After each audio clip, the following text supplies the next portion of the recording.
आज आप 36 लाख रुपए की लकड़ी को देखने वाले हैं, लेकिन आखिर उस लकड़ी में ऐसा क्या है और वो कहां पर पाई जाती है। और क्या आपको पता है कि इस दुनिया में एक ऐसी बर्ड भी है जो उड़ते उड़ते ही सोती है। साथ ही साथ आप इस पूरी दुनिया को आज सबसे पहली बार जंपिंग स्पाइडर की 4 आंखों से देखने वाले हैं। ऐसे दिमाग को चकरा देने वाले रैंडम एंड इंटरेस्टिंग फैक्ट्स को जानने के लिए ट्रेमेंडस फैक्ट सीरीज का ये एपिसोड लास्ट तक जरूर देखिएगा। Fact number 25। जैसा कि हम सभी जानते हैं कि गर्मी में हेलमेट पहनकर बाइक और स्कूटी चलाना काफी ज्यादा मुश्किल होता है, क्योंकि उस सिचुएशन में हमारा हेलमेट हमारे सिर को और ज्यादा गर्म कर देता है। लेकिन क्या आपको पता है कि इस दुनिया में एसी हेलमेट्स भी अवेलेबल हैं। दोस्तों, इस हेलमेट का नाम फेयर ACH1 है, जिसको कि साल 2018 में फेयर हेलमेट के द्वारा USA में बनाकर तैयार किया गया था। दरअसल दोस्तों, इस हेलमेट में थर्मो इलेक्ट्रिक टेक्नोलॉजी, फैन और बेहद ही एडवांस कूलिंग मॉड्यूल, जो कि यूजुअली हमारे AC में भी यूज होता है, का इस्तेमाल किया जाता है। दरअसल दोस्तों, इस हेलमेट में ऐसे सेंसर्स को लगाया गया है जिसके थ्रू जैसे ही ये नॉर्मल टेंपरेचर से ज्यादा हीट होता है, इसके अंदर का मैकेनिज्म काम करना शुरू कर देता है, जिसके बाद हेलमेट में अंदर की तरफ फ्लो होने वाली हवा को ये ठंडा करके हेलमेट के अंदर की हीट और ह्यूमिडिटी को फैन के थ्रू एग्जॉस्ट करके बाहर निकाल देता है। कंपनी का दावा है दोस्तों कि एक सिंगल चार्ज के बाद ये हेलमेट कंटिन्यूस 7 घंटों तक आपके सिर को ठंडा रख सकता है। इससे भी ज्यादा लंबे समय तक अगर आपको कूलिंग चाहिए तो आप अपनी बाइक या स्कूटी की बैटरी से भी इसको कनेक्ट कर सकते हैं। तो नो डाउट इन फ्यूचर इस तरीके के एसी हेलमेट हमारे कंट्री में भी आपको देखने को जरूर मिलेंगे। Fact number 24। स्केटबोर्ड एक जगह से दूसरी जगह जाने का एक बहुत अच्छा मीडियम हो सकता था, लेकिन ऐसा हो ना सका। दरअसल दोस्तों, इसके पीछे काफी कारण थे। पहला, स्केटबोर्ड चलाने के लिए हमको काफी ज्यादा प्रैक्टिस की आवश्यकता होती थी। सेकंड, इसको आप मोड़ों पर मन चाहे तरीके से शार्प टर्न नहीं कर सकते थे। एंड थर्ड, स्केटबोर्ड को चलाने के लिए हमें खुद ही अपने पैरों से पुश करके स्केटबोर्ड को आगे ले जाना पड़ता था। लेकिन क्या आपको बताया कि इन्हीं सारी चीजों को दूर करते हुए भी हाल ही में वन व्हीलर नाम की कंपनी के द्वारा इस पूरी दुनिया के सामने वन व्हील प्लस XR नाम का एक बेहद ही अमेजिंग बोर्ड इंट्रोड्यूस किया है। दरअसल दोस्तों, ये एक स्केट बोर्ड की तरह ही दिखता है, लेकिन फर्क सिर्फ इतना होता है कि इसमें एक बहुत बड़े व्हील का यूज किया जाता है। सिर्फ इतना ही नहीं, बल्कि इस तरीके के बोर्ड में सेल्फ बैलेंसिंग टेक्नोलॉजी का भी यूज किया जाता है, जिसके थ्रू आप कुछ इस तरीके से बेहद ही ऊंचे नीचे और उबड़ खाबड़ रास्तों में इसको बेहद ही आसानी से राइड भी कर सकते हैं। दरअसल दोस्तों, इसमें एक मोटर को एक बैटरी से कनेक्ट किया जाता है जो इतनी ज्यादा पावरफुल होती है, जो कि बेहद ही आसानी से आपको ऊंची से ऊंची चढ़ाई पर भी चढ़ा सकती है। परफॉर्मेंस की बात की जाए दोस्तों, तो एक सिंगल चार्ज के बाद आप इस बोर्ड से 25 से 30 किलोमीटर तक की दूरी का सफर तय कर सकते हैं। तो वहीं इसकी maximum speed 20 kilometre per hour है। तो नो डाउट इन फ्यूचर ये बोर्ड स्केट्स बोर्ड को रिप्लेस जरूर कर देगा। Fact number 23। बहुत से लोगों को ऐसा लगता है कि हार्ट को धड़कने के लिए हमारी बॉडी या फिर ब्रेन के कमांड की जरूरत होती है, लेकिन वास्तव में ऐसा कुछ भी नहीं होता। दरअसल दोस्तों, बहुत ही कम लोगों को यह मालूम होगा, लेकिन हमारा हार्ट एक इंडिपेंडेंट ऑर्गन होता है। दरअसल दोस्तों, हमारे हार्ट का खुद का एक इलेक्ट्रिक सिस्टम होता है, जिसकी वजह से वो धड़कता है और ब्लड को हमारी पूरी बॉडी में सप्लाई करता है। और इस पूरे सिस्टम को चलने के लिए सिर्फ ऑक्सीजन की ही जरूरत होती है। और यही सबसे बड़ा कारण है दोस्तों कि अगर किसी भी इंसान के शरीर से हार्ट को बाहर निकाल लिया जाए, तो उस कंडीशन में जब तक हार्ट को एक सर्टेन अमाउंट में ऑक्सीजन मिलती रहेगी, वो सालों साल शरीर के बाहर भी धड़कता रहेगा। क्या आप अपने हार्ट के बारे में इस अमेजिंग फैक्ट को जानते थे? कमेंट करके जरूर बताइएगा। Fact number 22। जैसा कि हम सभी जानते हैं कि इस दुनिया में बहुत से ऐसे लोग हैं जो पैरालाइज होने के साथ साथ बोल भी नहीं पाते, यानी कि उनको क्या करना है, कहां जाना है, वो इस तक चीजों को भी दूसरे को नहीं समझा पाते हैं। तो क्या आपको पता है कि इन्हीं पेशेंट्स को ध्यान में रखते हुए भी हाल ही में फ्रांस ने इस पूरी दुनिया का सबसे पहला माइंड रीडिंग पैरालाइज रोबोट बनाकर तैयार किया है। दरअसल दोस्तों, ये एक फुल बॉडी सपोर्टर रोबोट होता है, जिसमें कुछ ऐसे सेंसर्स लगे हुए होते हैं जो माइंड को रीड करके पता लगा देते हैं कि वास्तव में पेशेंट चलना चाहता है, अपने हाथों को ऊपर उठाना चाहता है, या कौन सा पर्टिकुलर काम करना चाहता है। और उसके बाद ये रोबोट अपने मैकेनिकल लेग्स या फिर हाथों की सहायता से ठीक वैसा ही काम करना शुरू कर देते हैं। साधारण शब्दों में अगर इसको समझा जाए दोस्तों, तो ये रोबोट किसी भी पैरालाइज इंसान के सिर्फ दिमाग को पढ़कर ही उसको कुछ ऐसा सपोर्ट देते हैं कि मानो ये रोबोट नहीं बल्कि उसकी हकीकत की बॉडी हो। तो नो डाउट इस सेक्टर में ये मशीन्स अपने आप में नया रेवोल्यूशन जरूर ला देगी। Fact number 21। क्या आपको पता है कि इस दुनिया में जंपिंग स्पाइडर नाम की भी मकड़ियां होती हैं, जिनकी 2 नहीं बल्कि 4 आंखें होती हैं, और इसी चीज की वजह से ये देखने में थोड़ी सी अजीब भी लगती हैं। लेकिन क्या आपने कभी सोचा है कि इस स्पाइडर को 4 आंखों के साथ ये पूरी दुनिया कैसी दिखती होगी? दोस्तों, मैं आपकी स्क्रीन पर आपको जो वीडियो दिख रही है उसमें एक ह्यूमन विजन और एक जंपिंग स्पाइडर की विजन को कंपेयर करते हुए दिखाया गया है, जहां पर आप ये देख सकते हैं कि जंपिंग स्पाइडर को इंसान की तुलना में कलर्स काफी ज्यादा और बेहद ही शार्प दिखते हैं, जिसकी वजह से अपने शिकार का साइज और उसकी एग्जैक्ट लोकेशन इंसान की तुलना में काफी जल्दी और सटीकता के साथ लगा लेते हैं। Fact number 20। दोस्तों, सीरीज में हमने फोल्डिंग साइकिल देखी है, फोल्डिंग बाइक देखी है, फोल्डिंग बैग्स देखे हैं और यहां तक कि फोल्डिंग एरोप्लेन भी देखा है। तो चलिए आज सबसे पहली बार मैं आपको एक फोल्डिंग कार भी दिखा ही देता हूं।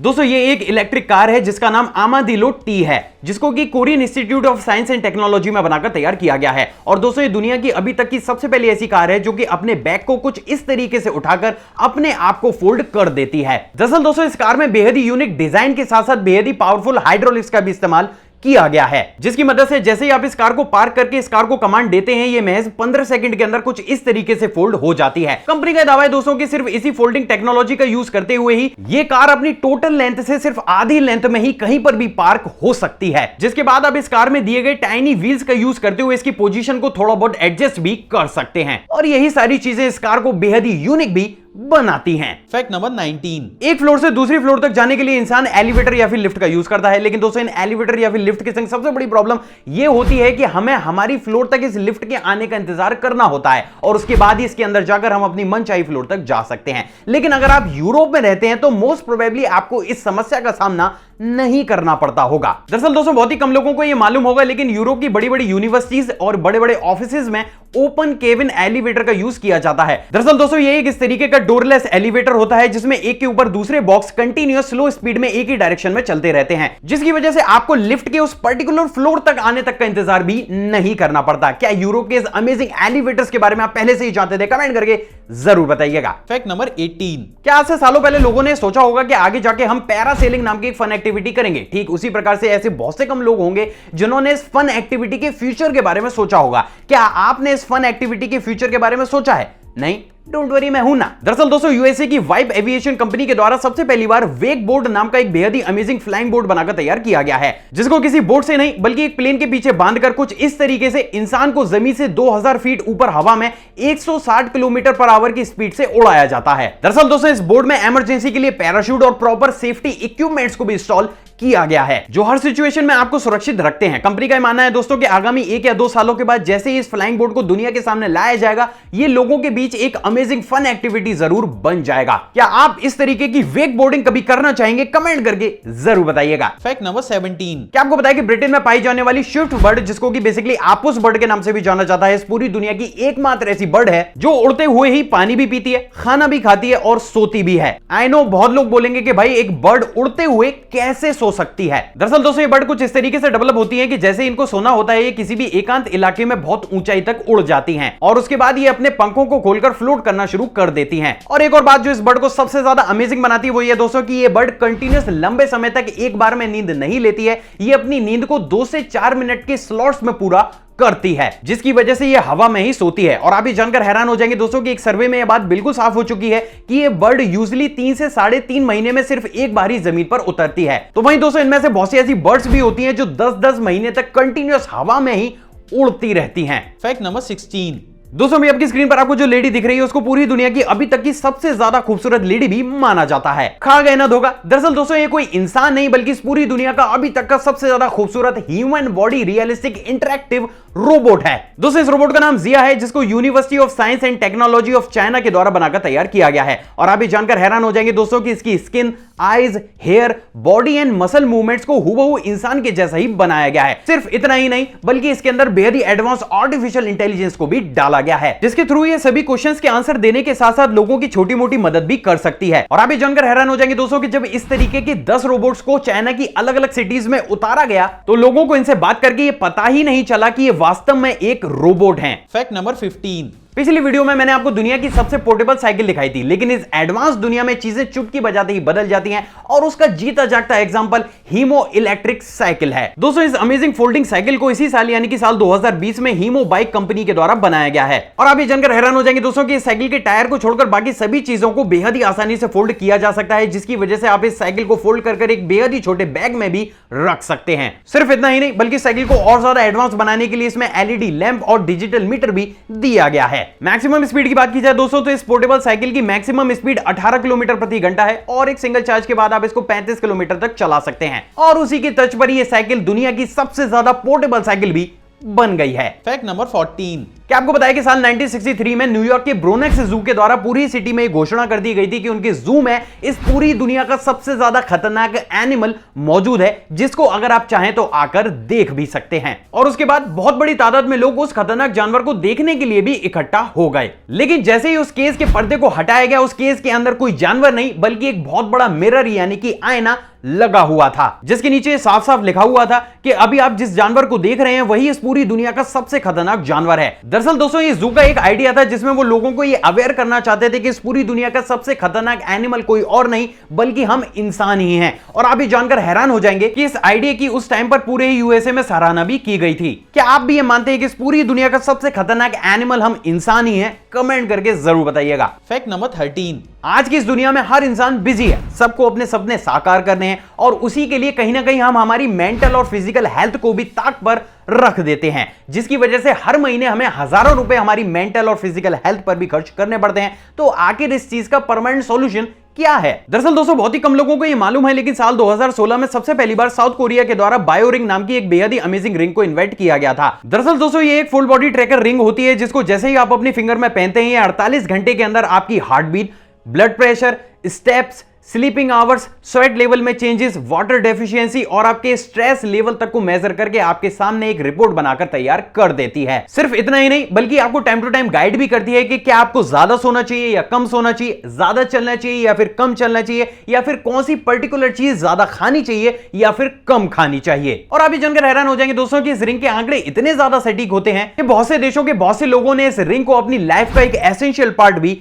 बना लिया है। तो ये टेक्नोलॉजी अपने आप में अमेजिंग जरूर है। Fact number 12। दोस्तों पिछली वीडियो में मैंने आपको प्लेन ऑटो लैंडिंग आर्म के बारे में बताया था, जो किसी भी प्लेन को इमरजेंसी सिचुएशन में बेहद ही आसानी से लैंड करा सकती है। एंड नो डाउट टेस्टिंग में इस आर्म ने बेहद ही शानदार प्रदर्शन करके भी दिखाया था। लेकिन साथ ही साथ एक क्वेश्चन भी बहुत सी कंपनियों के दिमाग में खड़ा हुआ था, क्योंकि ये आर्म अलग से ही प्लेन के किसी भी कॉकपिट में इंस्टॉल की जाती है तो इसको कॉकपिट में काफी जगह देनी पड़ती है। एंड यूजुअली कॉकपिट में इतनी ज्यादा जगह नहीं होती है। लेकिन आपने वो कहावत तो जरूर सुनी होगी कि जहां पर चाह होती है वहीं राह होती है, और इसी चीज को प्रूव करके दिखाया यूएसए की गवर्नमेंट कंपनी के द्वारा। दरअसल दोस्तों इस कंपनी के द्वारा इस दुनिया का सबसे पहला प्लेन ऑटो लैंडिंग सिस्टम बनाकर तैयार किया गया है, जिसमें डिवाइस, सेंसर्स और प्रोसेसर्स को प्लेन के मेन मैकेनिज्म के साथ ही कंबाइंड करके इंस्टॉल किया जाता है। और आप ये जानकर हैरान हो जाएंगे दोस्तों कि इस डिवाइस को कुछ इस तरीके से डेवलप किया गया है कि अगर 10 मिनट तक कोई भी पायलट कॉकपिट में कोई भी एक्टिविटी नहीं करता है तो ये ऑटोमेटिक ही अपने पास के एयरपोर्ट के एटीसी से कॉन्टैक्ट करके प्लेन की खुद ब खुद ही इमरजेंसी लैंडिंग भी करा सकता है। और आप भी जानकर हैरान हो जाएंगे दोस्तों कि इस डिवाइस ने टेस्टिंग में बेहद ही शानदार प्रदर्शन भी किया है। तो आप ये कह सकते हैं कि इन फ्यूचर ये डिवाइस सभी प्लेन में कंपलसरी भी हो सकती है। Fact number 11। दोस्तों पिछली वीडियो में मैंने आपको काइट टरबाइन दिखाई थी, लेकिन क्या आपको बताया कि अभी हाल ही में इस टेक्नोलॉजी को भी एक अलग ही लेवल पर ले जाया गया है, जहां पर एल्ट्रोस कंपनी के द्वारा वेस्ट इंडीज और अफ्रीका के विलेजेस के ऊपर इस पूरी दुनिया की सबसे पहली helium bat high aptitude wind turbine को बनाकर छोड़ा गया है। दरअसल दोस्तों ये एक हीलियम बैलून होता है जिसको जमीन से 2000 फीट की ऊंचाई पर हवा में पहुंचाया जाता है, और उसके बाद जैसे ही इसमें लगी विंड टरबाइन इलेक्ट्रिसिटी को जनरेट करना शुरू कर देती है, उस इलेक्ट्रिसिटी को कैथोड के थ्रू अर्थ के सरफेस तक पहुंचा दिया जाता है। सिर्फ इतना ही नहीं बल्कि इस विंड टरबाइन से सिर्फ इलेक्ट्रिसिटी ही नहीं बल्कि विलेजेस के लोगों को फ्री इंटरनेट और यहां तक कि मोबाइल सर्विसेज भी प्रोवाइड कराई जाती है। Fact number 10। क्या आपको बताया कि पिछले बहुत सालों से शेरनी के दूध को इस पूरी दुनिया का सबसे ज्यादा कॉस्टली एनिमल मिल्क भी माना जाता था, लेकिन जैसे जैसे रिसर्च आगे बढ़ती जाती है आंकड़े भी बढ़ते जाते हैं, और उसी की तर्ज पर क्या आपको पता है कि प्रेजेंट डेट में इस पूरी दुनिया का सबसे कॉस्टली एनिमल मिल्क शेरनी का नहीं बल्कि फीमेल डोंकी का माना जाता है, जिसका यूज बहुत सी बीमारियां जैसे कि ब्रीथिंग से रिलेटेड या फिर कोल्ड एंड कफ से रिलेटेड बीमारियों के इलाज के तौर पर करने के साथ साथ डेयरी के प्रीमियम प्रोडक्ट्स के तौर पर भी यूज किया जाता है। माना यह जाता है दोस्तों कि फीमेल डोंकी के दूध में कुछ ऐसे न्यूट्रिशंस होते हैं कि अगर उससे बनी हुई कोई भी चीज या फिर बटर खाया जाता है तो आपकी बॉडी के बीमार होने के चांसेस बहुत ही कम हो जाते हैं, और इसीलिए इस मिल्क को पूरी दुनिया का सबसे ज्यादा कॉस्टली एनिमल मिल्क भी माना जाता है। Fact number 9। जैसे कि हम सभी जानते हैं कि पृथ्वी पर बहुत सारी ऐसी जगह भी हैं जहां का टेम्परेचर बहुत ही कम होता है, और उन जगहों पर समुद्र का पानी भी बहुत बुरी तरीके से जम जाता है, और उस सिचुएशन में हम चाहकर भी वहां पर शिप नहीं ले जा सकते, जिससे कि वो एरिया अनएक्सप्लोर्ड ही रह जाते हैं। लेकिन क्या आपको बताया कि इसी प्रॉब्लम को सॉल्व करते हुए भी हाल ही में रशिया में इस पूरी दुनिया का अभी तक का सबसे ज्यादा powerful nuclear power base ice breaker ship को बनाकर तैयार किया गया है। दोस्तों इस अमेजिंग आइस ब्रेकर शिप में 75,000 हॉर्स पावर के इंजन का यूज किया जाता है। साथ ही साथ इसकी शेप को कुछ इस तरीके से बनाकर तैयार किया गया है कि यह बेहद ही मोटी और सख्त जमी हुई बर्फ को चुटकी बजाते ही कुछ इस तरीके से तोड़ सकता है। Fact number 8। जैसा कि हम सभी जानते हैं कि हम हमारी फैक्ट्रीज, व्हीकल्स और भी अलग अलग सोर्सेज से बहुत सी ऐसी गैसेस को जनरेट कर देते हैं जो कि एटमॉस्फेयर में जाकर ना सिर्फ हमारी पृथ्वी की ओजोन लेयर को डैमेज करती हैं बल्कि कहीं ना कहीं वो हमें और हमारे आसपास के एनिमल्स को भी नुकसान देती हैं। लेकिन प्रॉब्लम यह है कि हम उन गैसेस को खत्म नहीं कर सकते। अब इस चीज को अभी यहीं पर ही छोड़ते हैं और चांद पर चलते हैं। क्या आपको बताया कि चांद पर पृथ्वी से भी ज्यादा मात्रा में ऑक्सीजन मौजूद है, लेकिन प्रॉब्लम यह है कि चांद पर ऑक्सीजन एटमॉस्फेयर में नहीं बल्कि चांद की बड़ी बड़ी चट्टानों के अंदर कैप्चर है। तो वहीं दोस्तों क्या आपको बताया कि इन्हीं दोनों चीजों चीजों को कंबाइंड करते हुए कुछ साल पहले आइसलैंड में कार्ब फिक्स नाम के एक प्रोग्राम को शुरू किया गया था।